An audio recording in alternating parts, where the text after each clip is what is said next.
Wait, what now?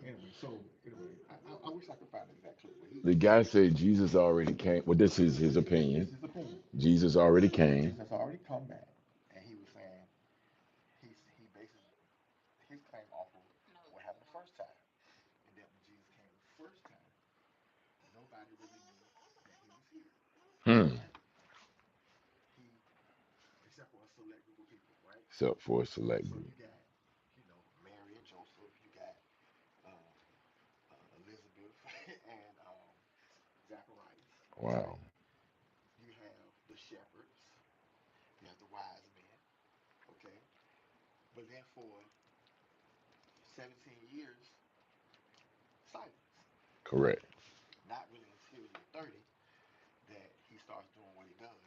And then, even after he dies, if you read the text correctly, the disciples think it's over, right? They don't really It's just realize that interesting. he's the guy until they see him resurrected, and then of course they're going to revolutionize the world. So his claim is that the Bible claims he's coming like a thief in the night, no man knows the day, no hour, blah blah, and that there's so many events that have happened now that he can basically point to a time where he thinks that he came, scooped up a bunch of people, and got up out of here. Now I'm saying this to you because I was listening to this cat today talk about Constantine, right? Because a Hmm. lot of people try to say Constantine wrote the Bible, which is Hmm. completely totally It's false. not. Yeah. Totally false. Constantine was a pagan, Correct. right? But this cat, he's a white dude. He's real popular right now. And he weaponized the Bible for control of a certain people groups, or which basically everybody except him and his family. Exactly. But before Constantine comes, Rome is under Diocletian, who Diocletian's main objective was to wipe out Christianity. Because, I mean, I hope you can kind of understand. It's 11 dudes. This is the backroom banter, man. Did Jesus come already, or is he coming back? Like, did we miss it? This is somebody's opinion. We should Right. boom in. We Well, should okay. boom in, man. Well, welcome to our listening from TNT. Boom. Boom. I'm Pastor Joe with D. Great Michael here first. Man, I'm a This is not a reflection of my compliment, brother. right? But it is what it is. It is. It can be. DEI. Right. So, Did is okay, but hold on. I'm gonna get to that.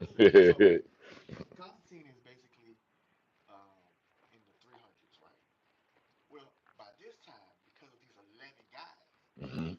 Christianity is taking over Yes, the whole world. correct. And so Diocletian was like, I'm getting rid of these fools for once and for all. Mhm. So the highest level of persecution of the church happens under his rule. This is how he found out who was a Christian. He would make people come essentially to this altar, and Mhm. he would make them declare Mhm. that he was the Christ, that he Mhm. was Lord. Mhm. And if they didn't do it, he took them out. And they had to do it to get a piece of paper Mhm. that would allow them to buy and Mhm. sell. Mhm. Don't that sound like straight out of Sound Revelation? sound real I familiar. mean, that's crazy. Sound real That's familiar. crazy to me. Sounds Like they very. had to literally either say he was the Messiah, and this is history. You can check this out. And Sounds the real Christians familiar. would refuse, and they would take essentially their ability to buy and sell and to live in society. Then Constantine comes along and basically repeals this. And we know that Constantine said he saw a vision of the cross and all this kind Mhm. of stuff. So I don't know. I'm just saying like it's very interesting that we could be living like everybody keeps talking about the antichrist and stuff like that. With this Donald Trump and Obama and Yeah, stuff. It's like yeah, we could be in the millennium right now and have not even really know. brother. That's powerful. What say you, ma'am? You, sir? Is Jesus come already? One of the things that I find interesting, preacher, is that I won't post this on your Facebook, but Okay. one of the things that I find interesting is that, um, well, maybe you should post on your own Facebook because What it's coming our from you. discussion? Yeah. Yeah, I'm gonna post it. Um, is that I say this frequently, like Second Timothy, we've done TNTs on this I can't stuff. really hear you that well. But this know ye. Let me cut this off my headset. I think that's why. I'm sorry.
All right, let me see. We Test, are. test. Hello, hello, hello. Okay. Okay, I hear it. Yep. Y'all boom on in if you hear it. Oh, don't say that. It must have just clicked on then. Oh, all All right. right. Hey, hey. All All right. right. We don't Well, know. we done boomed in. We could do it again if you like, and then just try to pick up, and I'll cut that part off at the beginning. You want to? Maybe. All right, we booming. All right. Boom. Boom. Appreciate Boom, y'all. boom, boom. Thank you for telling us so we wouldn't be Absolutely. just kind of keep going and going. Thank you, ma'am, and thank you, sir. Yep. Discussion was very interesting, our backroom banter. We talked about a couple of things, very in summation. One, this pretty notable social media influencer has a perspective or an opinion that Jesus possibly already came, already been back. And Joe was giving some measures or points, bullets to support that by via the guy. You know, the Yeah, I guys, was making this point for he was him. making the point for him. He wasn't making it from himself, just to share. And then we moved over to a wonderful, beautiful young brother, Michael Vick, who I said should be endorsed, supported, and we don't give enough energy often to the area of reconciliation, redemption, repentance, Yep. allowing the space for people to have repentant hearts and being showing love in that regard. And unfortunately, we do the opposite and put a lot of energy, even leaning into the area of judgment. Yep. unfortunately. Yep. And we judge, and the Bible clearly states, "Judge not, lest ye be judged." With the same measure that you're judging, that's the same measure you're gonna be judged with, right? Even more. Yep. And I would submit to you. I've shared this in a family meeting recently, or talking to my dad, to my mom. We should not just in communication, but in all aspects of our lives, but particularly in communication, we should extend more of the grace than we require Yes. to the other person. Yep. You agree to that? Yes. Totally agree. Two things just kind of come to mind. First, if the disciples did not have the ministry of reconciliation, then the Apostle Paul, who pretty much is responsible for evangelizing the Gentiles, he has no shot to become one of them.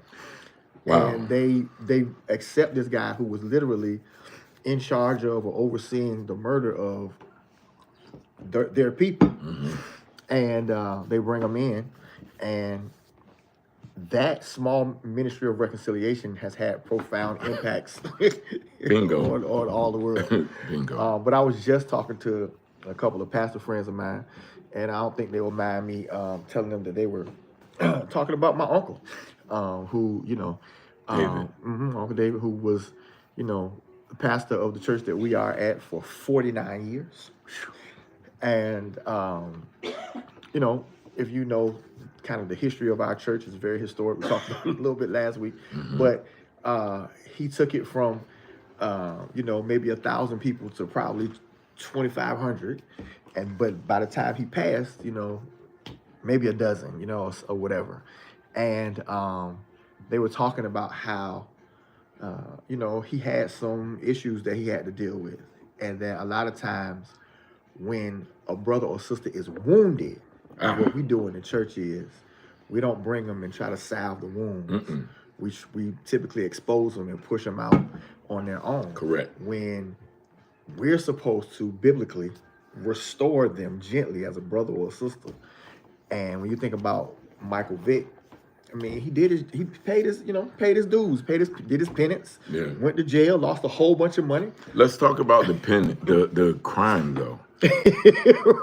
Because we're going to say that I don't think that the penalty met the crime. This is my opinion. So if you got smoke, bring it to us. We're not speaking for Vic. We're on behalf of him, and saying it should match up. Yep. Which is what we were saying about the idea of grace. Yes. You see how that just kind of tied in? Yes. It should match up. And just like judgment, the Bible says you with the same measure, you'll be judged with the same measure you give out. But something happens, beloved, when it comes to the idea of redemption and reconciliation, when it is not ours. When we are forced to give it to others, we cannot do that. And our feelings eclipse the wisdom of the moment, saying, I need to cover my brother, cover my sister, and cover them in love. Love covers all. It bears all. Charity, vaunteth not. It reads charity in some of the translations, but love. Right. Love is that key word there. Synonymous with charity. It covers all. It's not puffed up. It believes all. It's hope for all. Watch this. The last part says it never fails. Right. We fail all the time. But love never fails. Why then, beloved, do we set it down in the times when it's most needed? Because feelings get in the way. It gets in the way of the truth. And then we have motes in our eyes. And we can't see. It's like callous. We can't see past that, past where we need to. So again, extend more grace than you require when you're faced with that. In the case of Michael Vick, he has, in my opinion, and should have all of the grace to start and execute his journey with a clean slate and be able to have the support of the people, particularly the people that didn't put this on him, and y'all jumped on a bandwagon to down to besmirch his name. Yeah. Yep. We live in a Fickle, context oh, of so cancel fickle, culture. fickle. Right. You make a mistake, then people want to end your whole existence. You do something on purpose, even. Let's just make it even worse. People will gather together to try to end you because they're offended when it's like that's weird that we walk around as if we haven't made a mistake or done Correct. something wrong as well. Correct. So yeah, we need to cancel culture. Cancel culture. That's a great. That's a great sentiment. Grace culture. Grace culture. Great. Yeah, that's a great thing. Yep. We were talking about how to extend the grace and to love covering that and redemption. And it's very interesting as we segue into this idea and concept, not a precept, a concept, which is different. Look it up. Of DEI. Yeah. And I had a title of it being DEI, Dilemma or Delusion. Yes. Wonderful title. Wonderful title. Dilemma or delusion. What would you say just hearing that without going into really my notes? I don't have a lot of them, but I made some bullet points and figured we would just kind of. Which one would I choose? Or you could eisegete both. Well, You know what I mean? it's a dilemma. That is a delusion. So you see, I knew you was gonna get why I put it like that. I knew that you would immediately. That wasn't even hard either, was it? Sure wasn't. I mean, it's real easy for me. It is a delusional dilemma. All right, so let me jump on mine real quick. Go ahead. Because I have some. I grew up in a. We might get canceled. We just talked about being canceled. I grew up in a white evangelical Christian school. My parents sent me to Norfolk Christian. All wonderful people. Not because we had money, but my parents sacrificed. My friends were very wealthy people. We were not. But they wanted me to have a Christian education, so they made a sacrifice for it. I also grew up in a very strong African-American church. So I have experience with the best of both worlds. And I have, having listened to my father, particularly talk to me about his father and some of the things that they were able to accomplish. My father graduated high school at 16 years old. As a whip of a man, and has 14 brothers and sisters that are all these types of people. I have an uncle. Most of my father's siblings are deceased, but I have an uncle who was a storied psychologist, PhD. I have an uncle who went to Norfolk State, and he said he left because it was too easy for him, and it was because that's how smart he is. So my people have always taught us that we don't need a thing except whatever we have and whatever God is going to give us.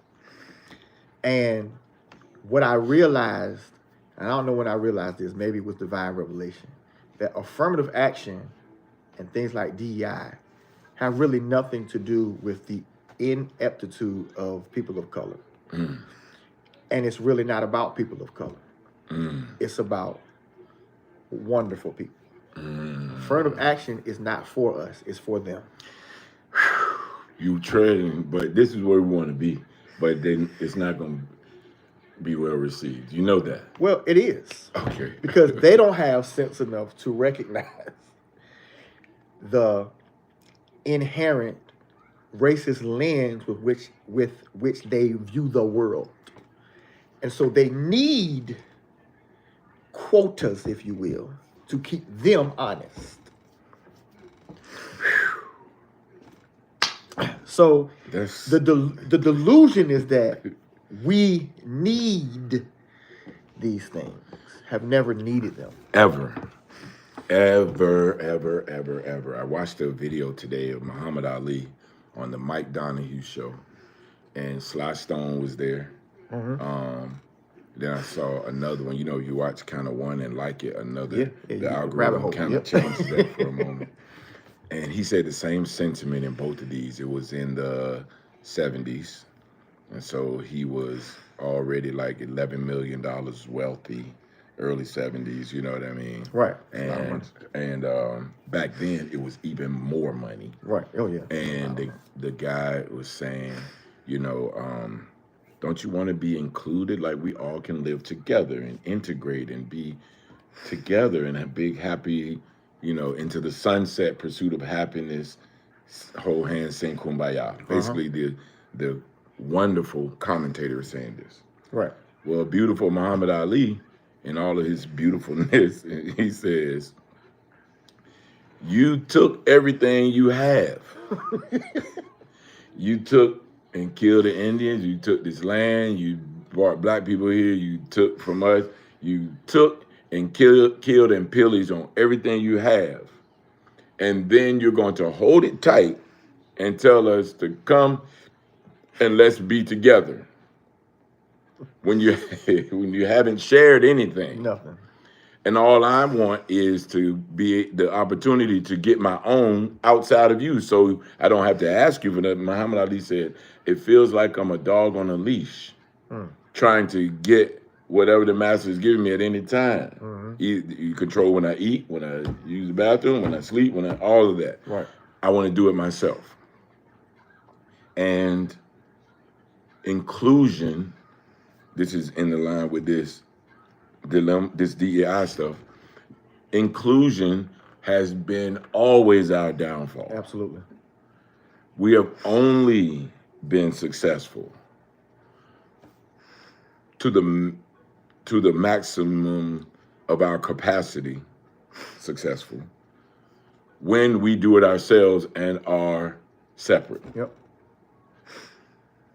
That's it. That's it. And I stand to be corrected. I think that's the truth of the matter. Why are we programmed so adamantly to be a part of something? Like it's a party and we're invited to serve. Right. Right. When we should be being served. Exactly. Yep.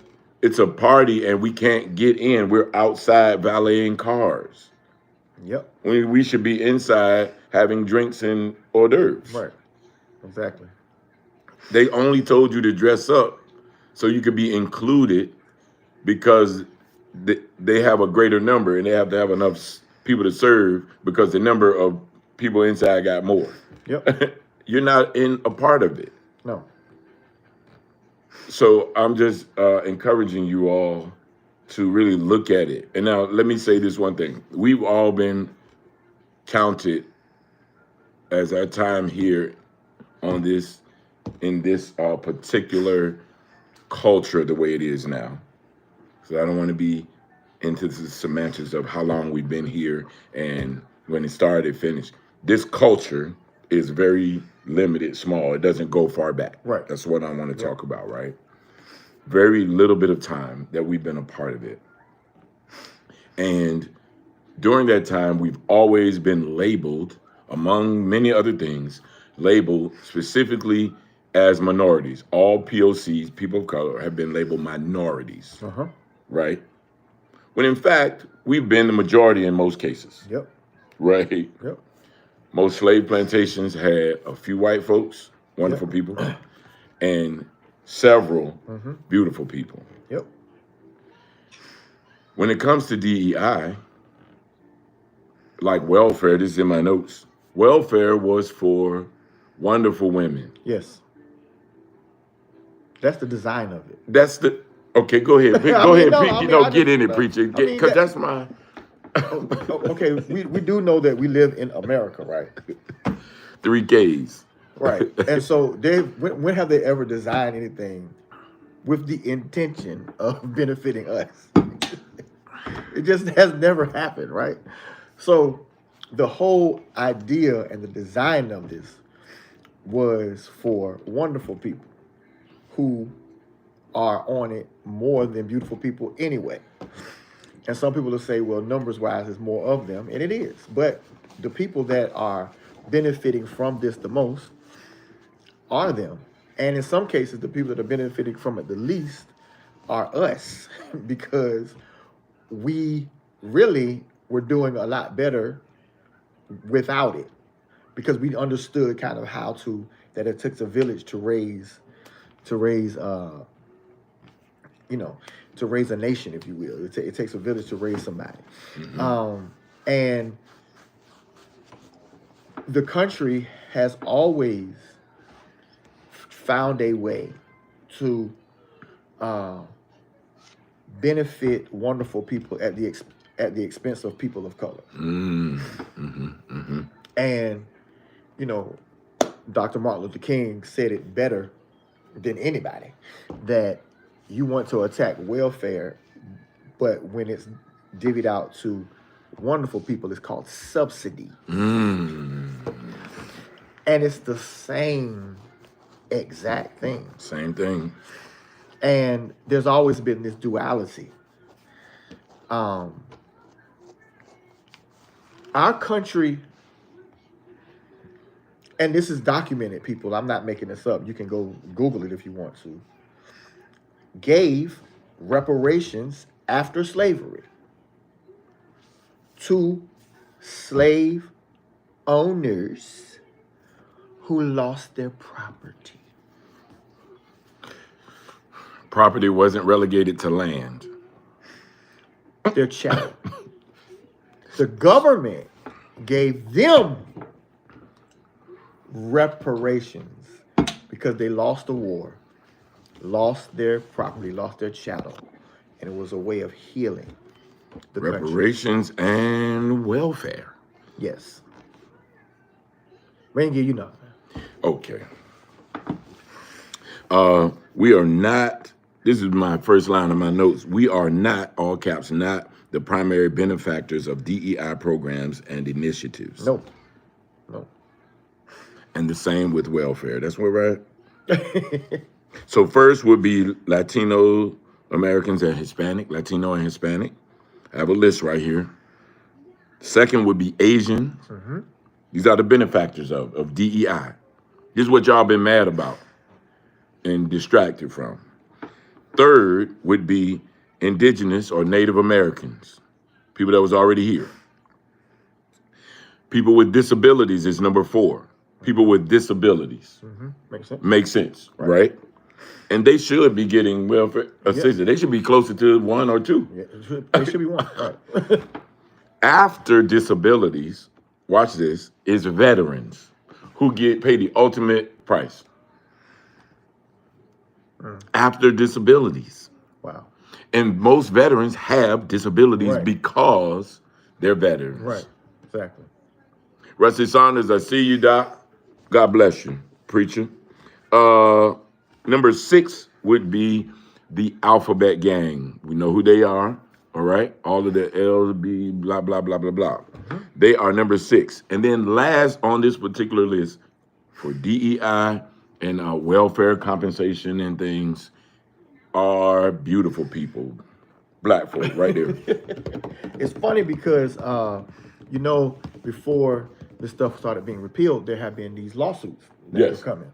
And of course, the Asian community was championing getting rid of some of the standards at Harvard and some of the Ivy League schools, and they successfully sued. And this is before, I believe, Trump came in office to essentially get rid of these particular standards. And they effed around and found out that the people's numbers who went down were not beautiful people. Their numbers started going like this, and our numbers are still the same. And this is, again, documented. Google it. Google it. They did. And what happens is people get it twisted. They think, and it's crazy, they sued to try to get something because they thought we were getting something. Correct. When it wasn't us. It wasn't even us. And I know my wife is laughing at me, but that's what happened, man. They effed around and found out, which That's a everybody fact. knows what that means. Just like we've talked about this on, I think it was A Woman's Worth, one of the TNTs. You can run that back. But Yep. I make no mistake. I say this frequently. God bless my Aunt Marie that recently passed, but we had this this kind of head-butting moment. But because she was older and lived in the 60s and 50s and 60s and 70s during the women's rights movement. Right. Right. The whole thing was a farce, particularly with regards to beautiful women, Yep. black women. It wasn't for you. Never. It was for wonderful women. And then because their numbers were small, they needed to have more strength. You know who they gonna call? The strong person. Right. A black woman. Right.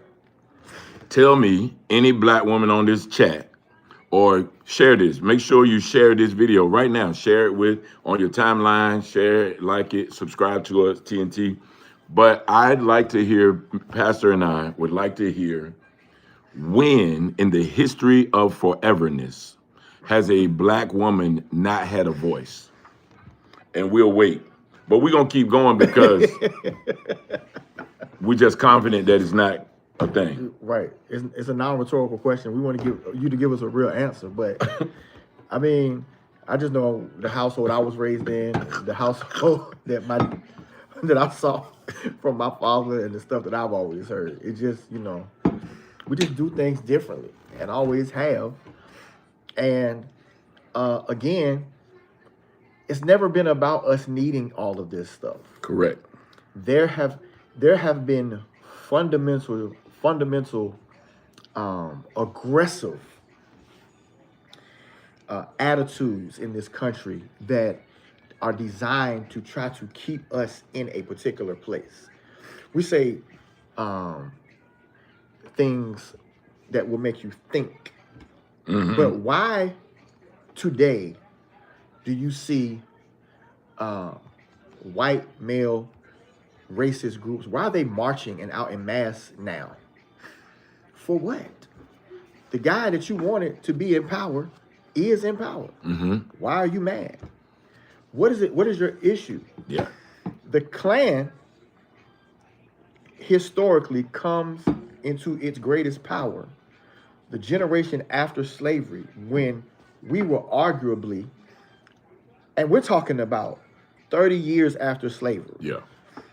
After these people couldn't read and write, are sending people to Congress, we're winning. And they get upset. And so they form groups such as the Klan to try to say, nah, we got to bring them back. They weren't out there helping this greatest generation, if you will, right, get to where they've got to. They weren't building Rosewood. They weren't building Greenwood. They weren't building Tulsa, Oklahoma. We did that. But then they get incensed that we can't stop y'all. So let's be aggressive in tactics, policies, even outright violence and vitriol to bring you back. We have always found a way. But this idea of hatred is not really inherent to a beautiful people. Because if there was such thing as a Klan, shouldn't it have been the former slaves that would be rioting and killing people? Like, doesn't that make sense? It does. It does make sense. Mm-hmm. And so, the problem is certain people can't be trusted with power and will be very intentional about trying to push you out of things where you rightfully belong. Mm-hmm. And so we have these programs. If this was, why did we have to have civil rights legislation? Why is there a 1964 act for voting rights and civil rights? Which is still an act, by the way. Get into your civics and know that it's still an act. Right. You should be offended by that if you're doing anything. Yeah, because when people legally showed up to vote, they was like, we can't have y'all being human beings in this country. So we have to counteract that by having laws passed. Yeah. It's not DEI. It's just laws to try to help us be human beings. Which you should already just be. Right. You should just be. I mean, you have never gotten anything. You had to learn about these other people in Auschwitz yes, yes. getting the horrors there. You had to learn about what's the Oklahoma, I mean, what's the Trail of Tears? The Trail of Tears, yeah, yes. exactly. Here, for our brown people, our brown brothers and sisters, and all of these other cultures and people groups have had reparations. Yep. And some form of reconciliation and redemption, to use our earlier words. I was trying to, because that was how it was tying into this. Right. Like, yeah, love covering it, yep, compassion. Why is it that even though we've been having the shortest end of the stick perpetually, and we're still showing love, yeah, compassion, and the fear is that we would return what has been given. railing for railing. That's in Proverbs, in Right. case y'all was Had to give you some wondering. we already did. And man, I just want to encourage you all. I say often that I'm sad that people lost their lives in the civil rights movement, the women's rights movement. I wish to God that wasn't so, and that they were still here and could testify to some things. But the truth of the matter is, we should never have wanted inclusion, want to cohabitate, which is not the same.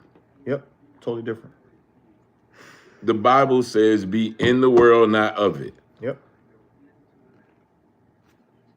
So we don't have to be included. We have something in our minds where we have to be attached and included into a system that is not for us. Yep. I just don't understand. I don't. And one of the challenges, I think, with being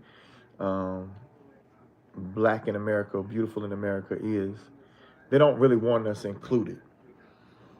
But they do want us to be a part.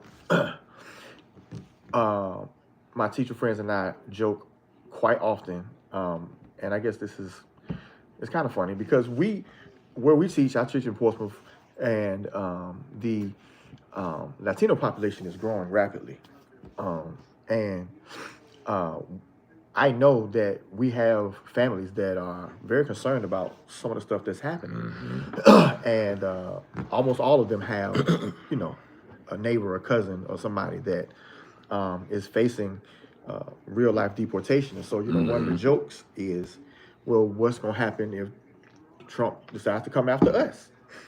Because he went all the way back to slavery to kind of repeal and roll this stuff back, basically this naturalized citizen stuff. And it's like, he could argue that, well, you weren't born here, so you got to go somewhere too, right? And so we joke about it, right? And the joke is, well, let's just say they did pile us all up and sent us somewhere. How long do you think it would be before they came and got us? Because what do you think America would be if all the black and brown people, all of a sudden, within a month or two, were out of here? Like, what would the country be? What would the economy do? Just let that sit for a minute. And often we talk about our community being responsible for like 1.3 trillion. There you go, right there, done. dollars, right there, infused into the infrastructure, into this capitalistic. It's not fascism. No. It's not socialism. No. That's you have to be very clear. $1.3 trillion in a capitalistic society is damaging beyond measure. Absolutely. It's over. And it would take. We always, like how, like what do you think the over under would be? Because if you take that buying power and infuse it into any other country, any other economy, but also by taking it away from. See what I'm saying? And then what would happen? Like, man, come on, man. That's why I said they don't want us included, right? But they want us apart, right? That which is very specific. Yeah, exactly. And that's why, like he said, it's a delusion, man. It's a delusion, and I don't care about these things being rolled back because essentially we've always been good. You know what I mean? We always know how to figure it out. Right. And again, you're gonna figure out that the people that you're probably trying to hurt understand how to galvanize and fortify themselves and are not going to be as hurt as you think. It's not benefiting the people that you probably think. I have my last little set of notes at the bottom. Welfare, this is in percentages of people groups of who it helps. Okay. Wonderful people, 43%. Wow. Black and brown, brown people, like Latino, Hispanic community, 26%. Wow. And beautiful people that look like us, black folk, 23%. Wow. How are we last? But we are provoked to carry the banner at the front of the line and the loudest about something that not really is even affecting you. Exactly. It's just not. It's amazing. See, people, I guarantee you that nobody really knows this, right? Most people probably have no idea that that's a reality. Right.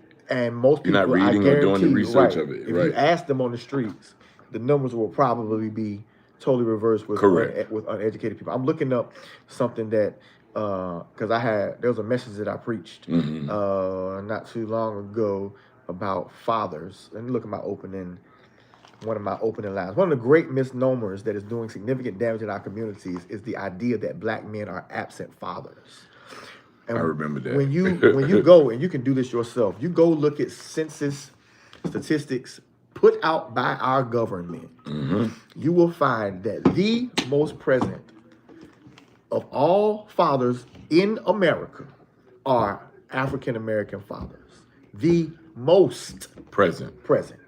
Number one. Numero uno. And as a matter of fact, we are taught that this is interesting. There was a survey done. The guy was doing the street interviews like I used to do, and he went around, and the people were saying, although there's a systemic fear of people that look like me and Joe, we got beards, we got masculine black men. Yep.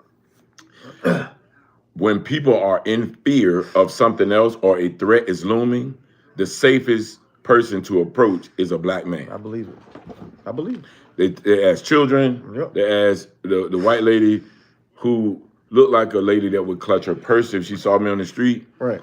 Was telling her child, if you're ever in danger, find a black man. Right. Now, how you gonna be scared and go your purse, but then exactly, man. And then none of us ain't snatching children. No, that's not what we do, man. You see, it's not what we do as a people. Of course, there's some. Of course, we're not trying to, Right. Whatever, but overall, when we look at the numbers, the data. Right.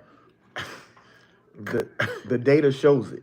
And you would think that the data is this is what we keep hopping on it, but you would think just listening to people, listening to the news, watching Fox, that the data is showing something totally opposite. And it's just not. Right. We don't even like white vans. Right. I feel y'all like we don't even like white vans. No. It's not. Or black ones. No, yeah. We saw a black van recently, last week, and I was in North Carolina at the gas station. Me and one of the workers gassing up with the trailer, and there was a black van that had the black matte paint on it. Mhm. All the windows were darkened out, and they had some bicycles on the back. And they were driving real slow, and they parked on the other side of the gas station.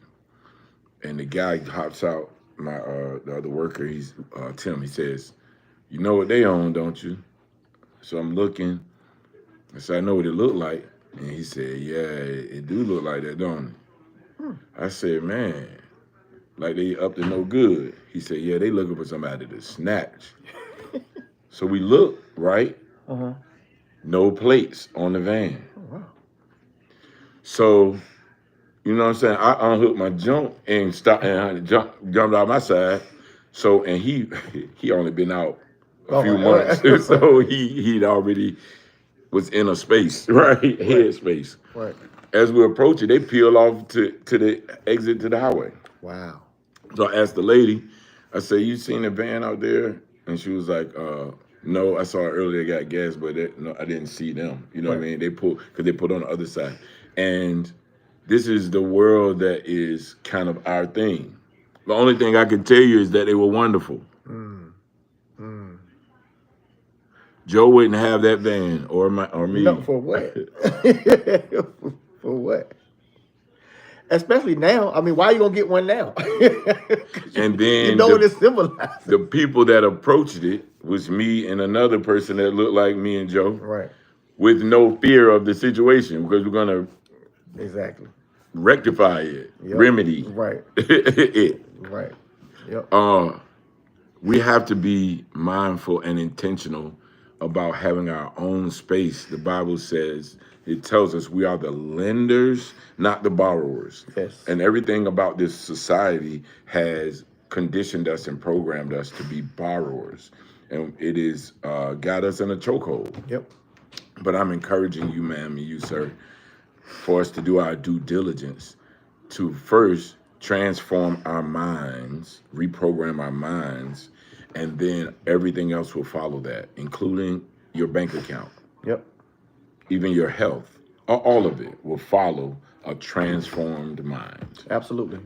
A lot of, and I want to just piggyback because part of the transformation really is kind of a deprogramming, if you will. Yes. And we have been taught a lot of things. Heard a guy talking about how, you know, from a theological perspective, essentially everything that was written about the Bible for, you know, the last, 5, 6, 7, 1,500 years was essentially written by white men, which he said is criminal, really. Because essentially there's a perspective of the interpretation of scripture that comes from a particular lens, or if it was written by somebody of color, it didn't really see the light as it should have. And that's the kind of context of where we live in America. Obviously, you guys are hearing about the erasing of history, of books being taken off the shelves, all that kind of stuff. But if you were just to do a small dive, I want to do a deep dive, just of history, and you look at how many of the countries of Europe are being financed to this day, France, Italy, it is steeped in racism, colonizing these particular areas, either being overthrown and leaving them, but then getting the other bullies to levy this heavy tax on them to pay you because they can't control you anymore. That's the absolute history of France. And Haiti. They're still paying this tax that essentially France just decided y'all owe us this. And the United States could say, nah, leave them alone. Not gonna do it. And the other big bully countries are like, cool, because that's their reputation too. And so when they go to Africa, they pillage it. Now you free, but now you got to pay us, X amount of billions of dollars per year. This is how they finance their countries. This is not something that I'm not trying to say you to become a historian. You can just do a Google search and understand. Yeah, a gentle one, like a right. this lightly. It's not even hard, right? This is kind of how things are being done. And and so when you just think about this, these are the people from which we come. DI is an insult. Bingo. It's an insult when we're literally financing the world. We're financing America, people. It's true. Built it and are part of the wheels that are keeping the economy going, and have always found a way to be ingenious. Black History Month. I'm loving listening to the kids when they learn about, the guy who invented the potato chip. Mm-hmm. It's not a dude from Lay's. It's not. And it's a beautiful person. It's a beautiful person who invented it. I don't know how much money his family gets from the invention of this thing that has changed the world. Yeah. But I mean, we have always found a way, because we have been kissed by God, kissed by the Son. Man, that's good. To rise above this stuff. And again, it's really just a matter of keeping people honest. A black woman invented 3D animation, 3D. Yep. 3D animation, home security system. Yeah, the microscope, the lenses where you can see microorganisms and stuff. Yep. Yeah. Yep. Black woman. Yep. A black doctor. I saw a video today, and black home educators, Pam. Pam posted it. And in summation, it was a long post. She reposted it, but the guy said that the war was lost by Confederacy, but our governance is Confederate. Yeah. Man, dude, I mean, I'm wording it different, but he used governance and didn't that just hit you like? It did. Although the Confederacy lost the war, our complete governance has been Confederate, of a Confederate nature. Okay. Wow. Yeah, that's powerful. And you got to go look at that video, man. I'm sure it's going to, if I haven't seen it. Man. I'm sure it's going to be on my So white guy just talking head, white guy just talking. He said, we've been misled. You fighting the wrong fight, basically. Wow. That's what he's talking about. And he's talking about DEI and some other things, but he said, listen, you're already under it. You don't even know it. Wow. That's powerful. Powerful. And truth. It's true. Yep. Although they lost, they still got us in a chokehold. Yeah, so. Yep. DEI, dilemma or delusion. Pastor said it best at the beginning, I think, when he said it's a dilemma that is a delusion. It's a dilemma that we're in that has caused us to be delusional. Yep. Something like that. Mm-hmm. What say you in the comments? Yeah, we want to hear what you got to say. Y'all talk to us in the comments. I want to set up this game right quick. Let's play a little bit of a few minutes. Have some fun, and to see this. I've got a dear friend of mine, Rusty Saunders, who is a excellent musician and vocalist. He's up in the Maryland area. He's a preacher and a minstrel of the highest degree. All right. Of the highest degree. Worship songs. We did a film called Who Killed Bishop Brown? And he did the music for it with Kelly Nicole. Kelly wrote the song. She was in the film. I cast her in it as well. And I was in it and co-produced it and stuff. But yes, he was in it, and that's where I met him, and we became fast brothers and friends. And he is on the live tonight. I just was shouting that out because a great man of God. Yep, a great man of God. Let's see. Let's see this trivia by category. Let's see what the challenge. So, Pastor, we got these trivia questions, and we'll see how this goes. I guess for 10 of them. All right, let's do 10. All right. Complete the following verse. And he said, the things which are impossible with men, all right, 1, are the most trying. 2, are a test from God. 3, are possible with God. Or 4, may be overcome in prayer. All right. I'll hit 3. I can't answer my phone. French my phone. This is the, I'm going to put the question in there. Right here. Oh, they answering quick too. Mm-hmm. Yep. The things All right. which are impossible with men are indeed possible. Possible with God. I'm going with that. That's what you're going with, Pastor? That's what I'm going with, sir. How much money is it? That is, oh, I didn't do the one for money. We're going to do that Oh, next week. okay. Yeah. $0 It's just and regular, 0 regular trivia. So that's your final answer, preacher. Yes, sir. Of course, that's correct. That'll be found in Luke 18:27. Put that in there. And he said, the things which are impossible with men are possible with God. Found in Luke 18 and 27. That's it right Yeah, there. I'll put it in there. Let's see what this one says right here. I'm thinking I can do it like this. Let's see. See if I can put the whole thing in there. All right, you all. Bear with me.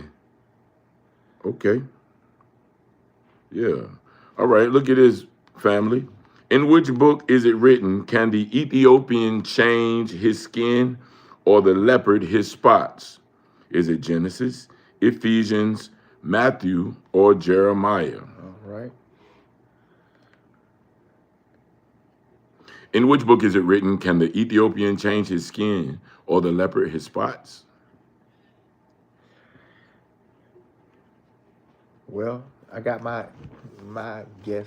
Is it Genesis, Ephesians, Matthew, or Jeremiah?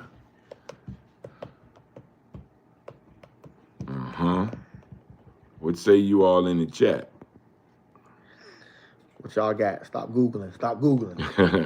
Deaconess Ramona B said Jeremiah, and we always say this is an open book trivia quiz. So get in that book Of course you can. and use the table of contents. That's what it's there for. What you say? You said stop Googling. Stop, I right. was just playing. Just playing. Get in the School book. teacher. Try to get in the book before you Google. Yeah. Yeah, look it up. In which book was it written, preacher, that can the Ethiopian change his skin or the leopard his spots?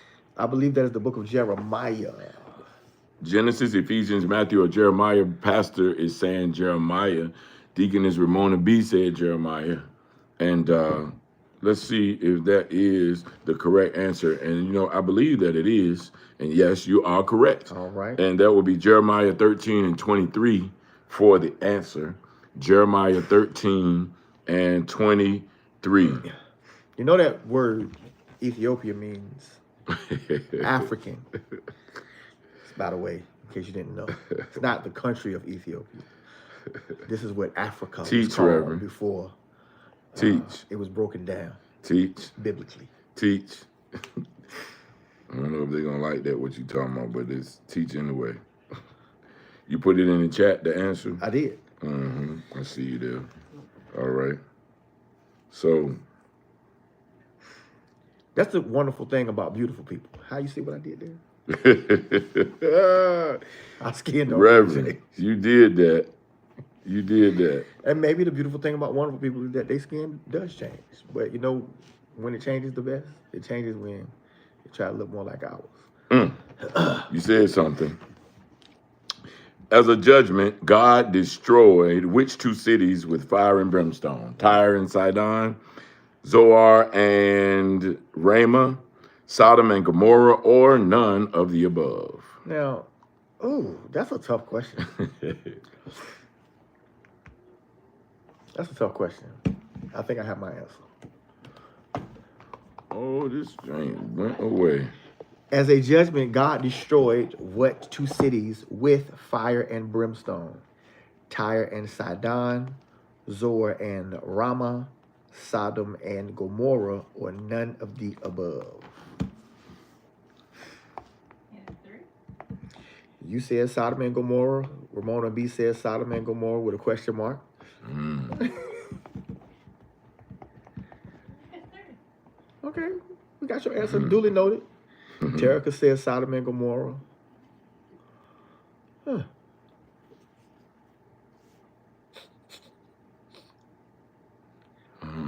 So, as a judgment, God destroyed which two cities? Initially, my answer was Sodom and Gomorrah. And now I'm trying to think: is this fire and brimstone a caveat that's hemming us up tonight? That is very specific, because there were other cities destroyed, and destroyed similarly, but not exactly. Does the Bible say fire and brimstone? I want to take this time to let you all know, Pastor don't be having the book open. Nope, I got my cell phone. So he's doing it off the muscle. See, I really want to say Sodom and Gomorrah, but there's this piece of me that's saying none of the above. And I just don't know which way to go. All right, man, let's let the people decide. What's that city that started with a P that was destroyed like that? It's a Greek city. Was it?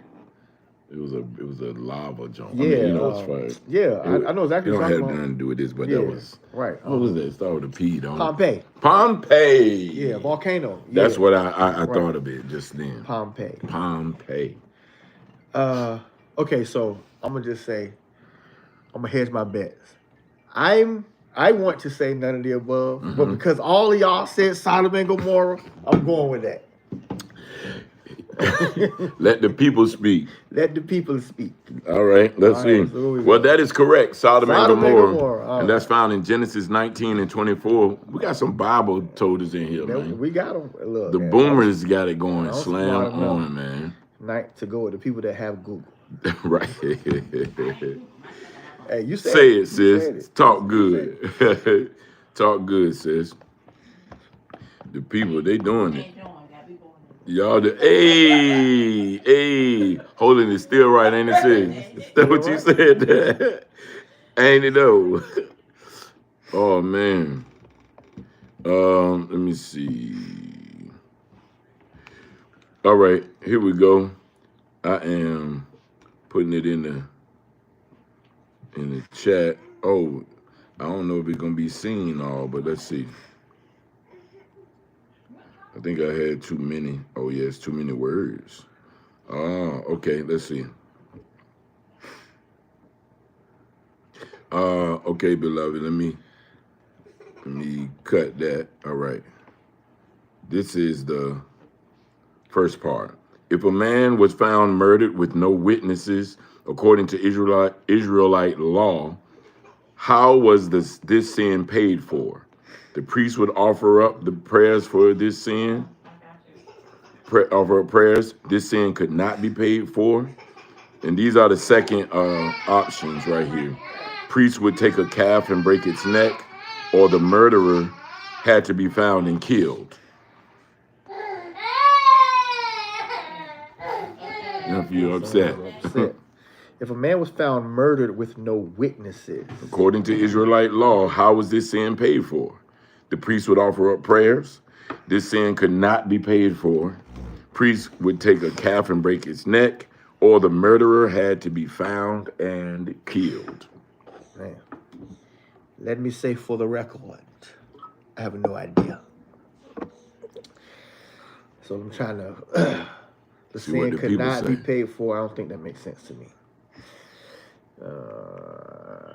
So I feel like there has to be some level of penance. So I'm gonna get rid of that. The priest will offer up prayers for this sin. All right. Typically, in Israelite law, prayers weren't good enough because there had to be a sacrifice. What's the options? The priest would offer up prayers. The sin could not be paid for. A priest would take a calf and break its neck. The murderer had to be found and killed. Israelite law. That's really the key. So I'm whittling it down to the last two in my brain. I'm just trying to figure it out, and I really.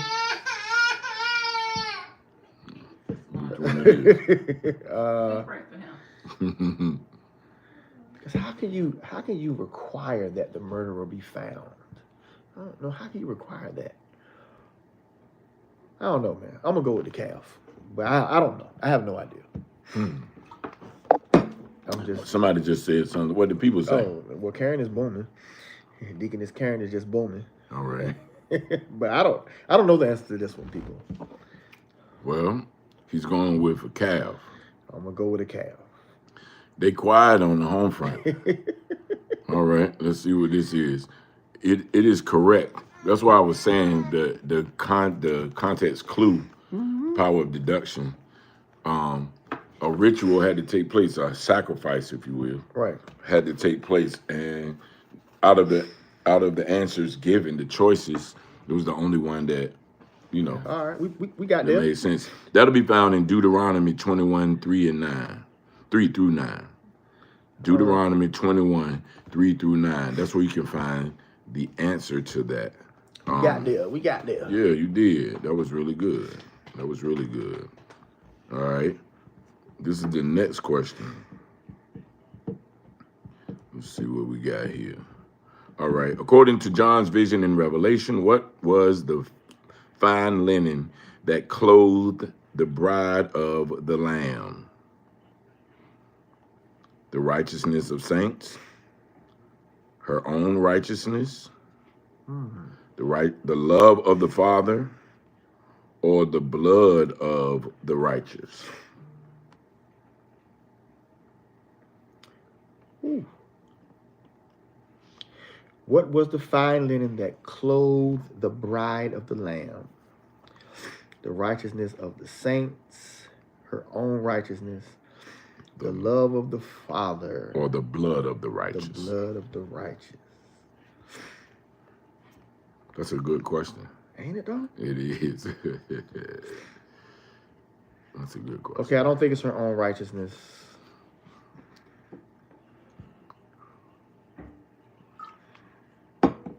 Deaconess Ramona, be quiet. Where you at, Clem the Jim? Where y'all at, man? They in the Y'all room, ain't saying too. nothing. I'm pretty sure it's not her own righteousness. Okay.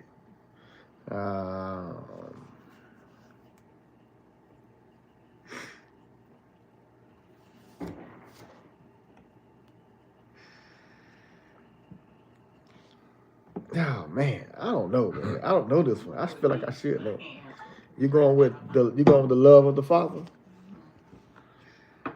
Righteous acts of God's holy people. So that's the righteousness of the saints. Mm-hmm. According to John's vision in Revelation, what was the fine linen that clothed the bride of the Lamb?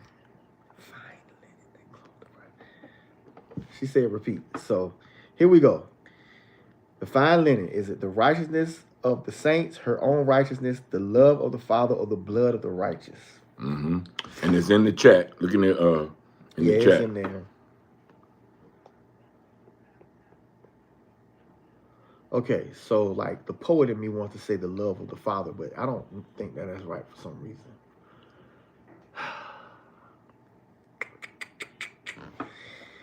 Oh, we're getting no help from the peanut gallery. All right. All right, let's go with the righteousness of the saints.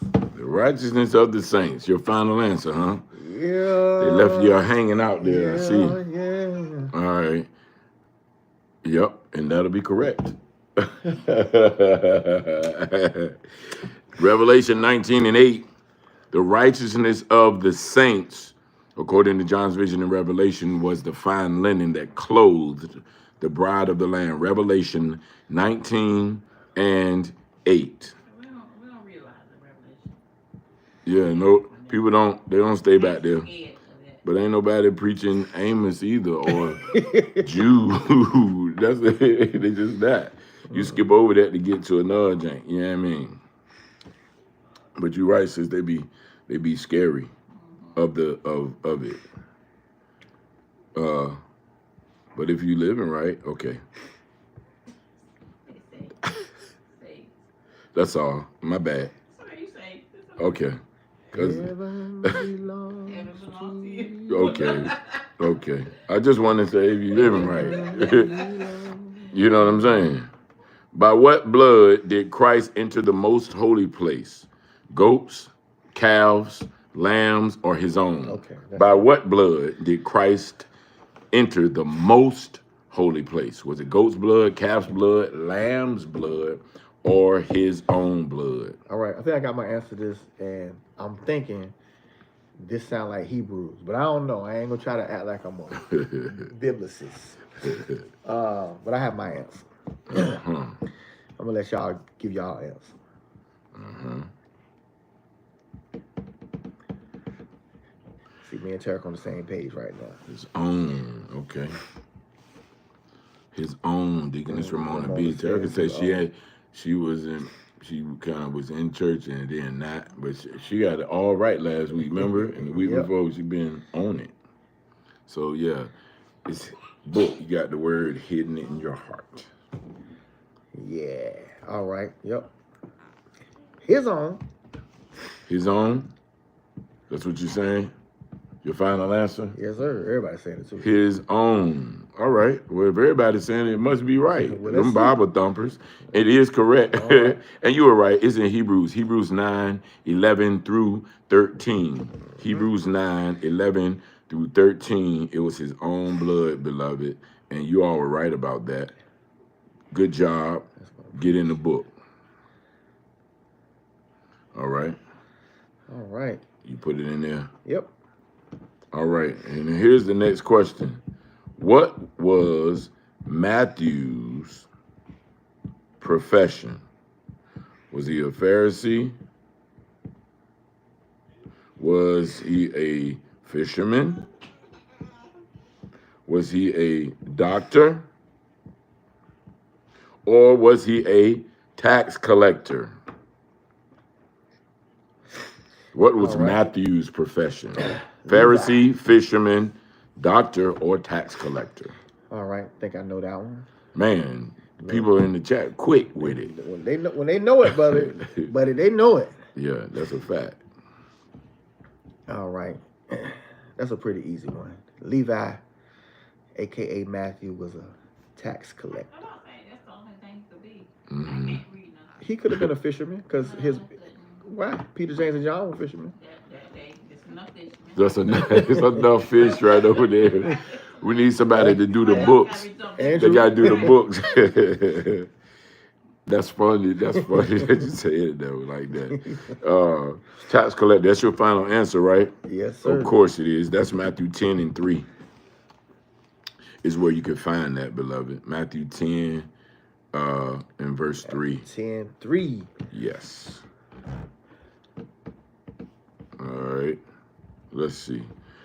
This is going to be a little bit longer one. Let me put that in the chat if I can. I don't know. It ain't being friendly. Okay, there you go. I don't know what's going on with it. Okay. And the question is, complete this verse. Behold, what manner of love the Father has bestowed upon us. Behold, what manner of, I'm gonna put it in there because y'all already know what that is. All right. That we should be called what?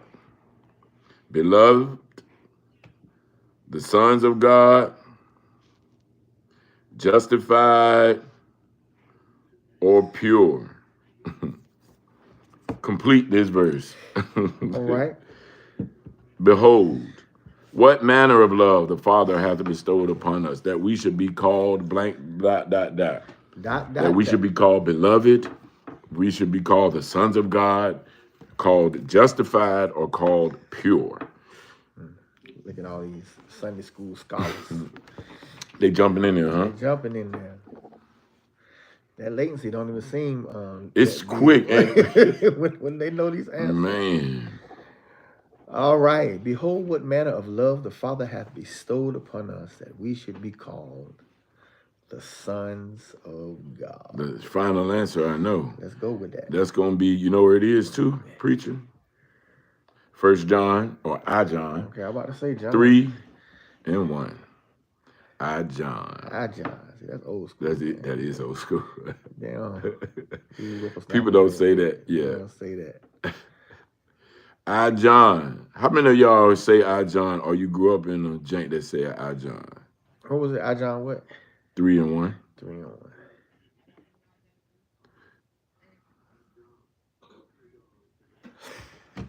And there's a song called Now are we Yes, sir. on one of the greatest tapes. Yes, sir. I say tapes because they came out as a. John was when Joe preached the Uncle Johnny funeral. Oh yeah. Oh, you said I John. That was the Yeah, I John. that was the title of it. Saw the Holy And Spirit. I John. And then I went into the Bible and read it. Yeah, that's the first time I heard it though. You said that, Jay. Yeah, that was the title, brother. And I John. Man, that was the title of the sermon. My Uncle Johnny. Yeah. I John. God. I love it. It was great. That's what made me go back and read it because I didn't know that. You know what's crazy about that is that I didn't know. I mean, I didn't know that I was going to be delivering the eulogy. But the morning that the evening that he died, that's what the Lord gave me in my shower. Mm-hmm. So that was that morning. He said that 6:30 in the morning. And then he passed that afternoon. Mm-hmm. Wow. Yeah. Wow. Yep. That's serious. Yeah. That's serious. Here's the next one. Why would Jesus not answer the Pharisees who questioned his authority? They did not tell him where they thought John's baptism was from. They were too confrontational. He could not hear them over the crowd, or he did not think they would like the answer. That's a good question. It's a good question. All right. Why would Jesus not answer the Pharisees who questioned his authority? They did not tell him where they thought John's baptism was from. They were too confrontational. He could not hear them over the crowd, or he did not think they would like the answer. Well, I have my answer. Ramona has her answer. What did Sister Ramona say? She said John's baptism.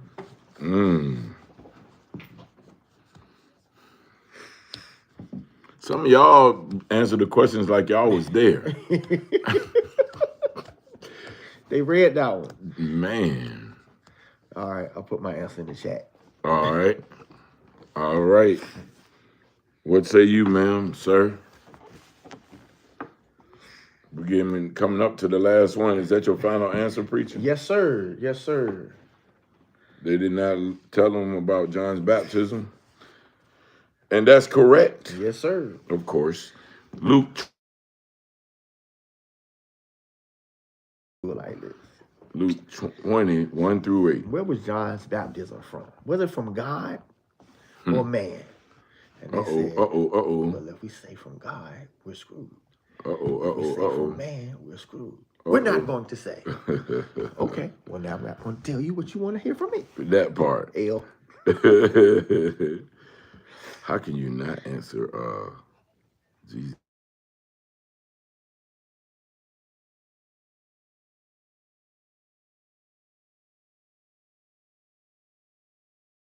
See, I see my brother trying to call me. All right. Yep, I had to know a few calls tonight. All right. This is the last one, good people. All right. How tall was Goliath? Okay. Okay. Over 9 feet tall, or over 10 feet tall. It's in the chat right there. Okay. All right. That's a good question because that's a tough question. How tall was Goliath?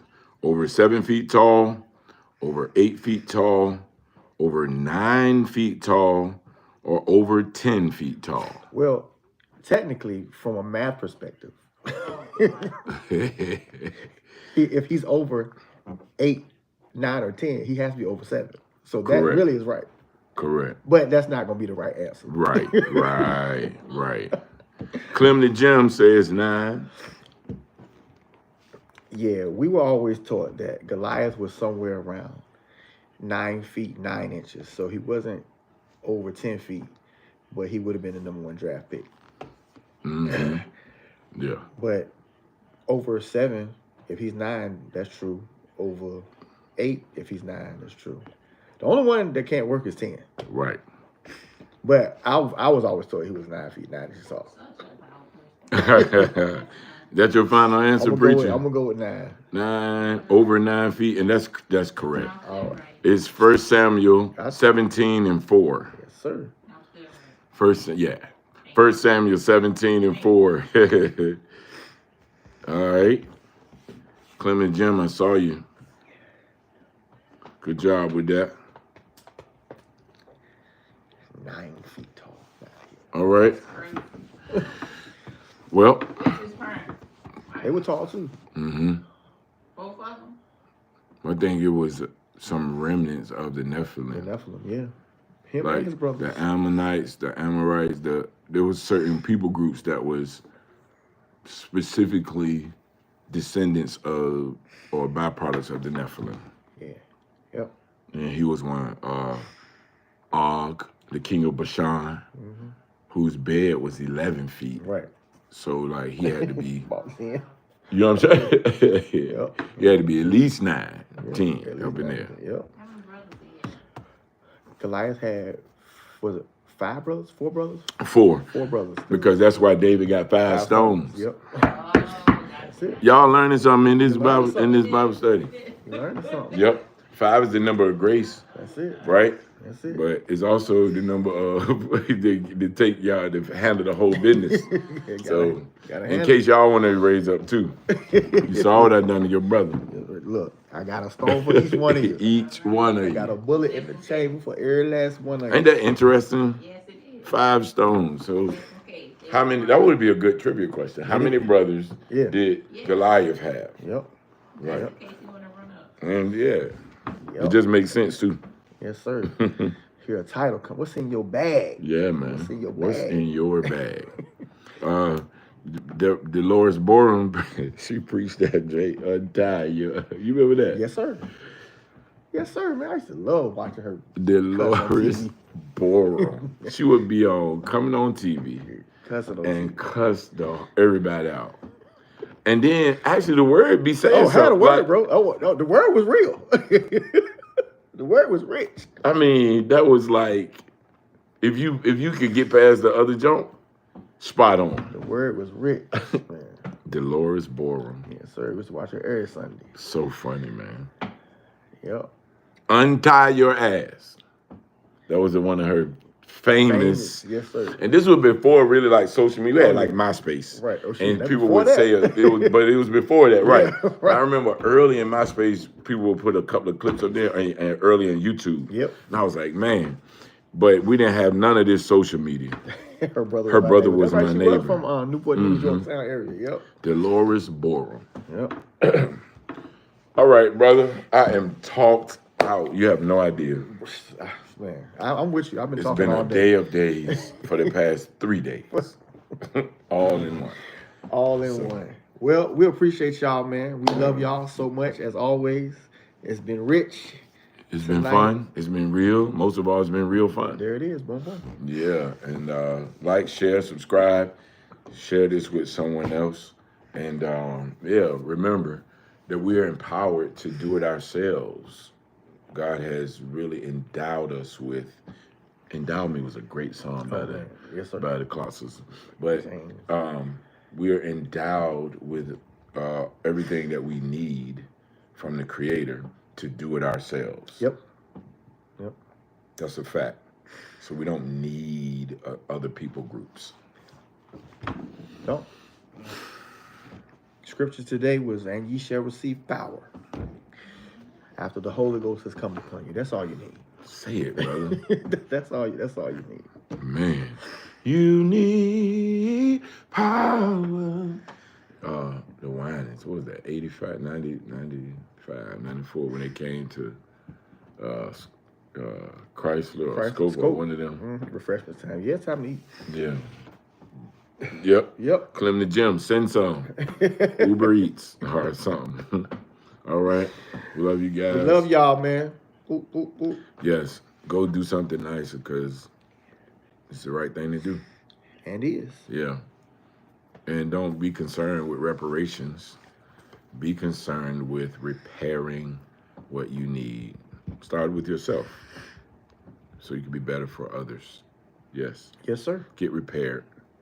Man, that's good for everybody. Good for me. Me too. Yeah. Learn some Black history while you have time. You know what? Maybe we'll talk about it off air. All right. All right. Love you guys. Love y'all. All right. Boom. Boom. Boom, boom, and boom, and boom, boom.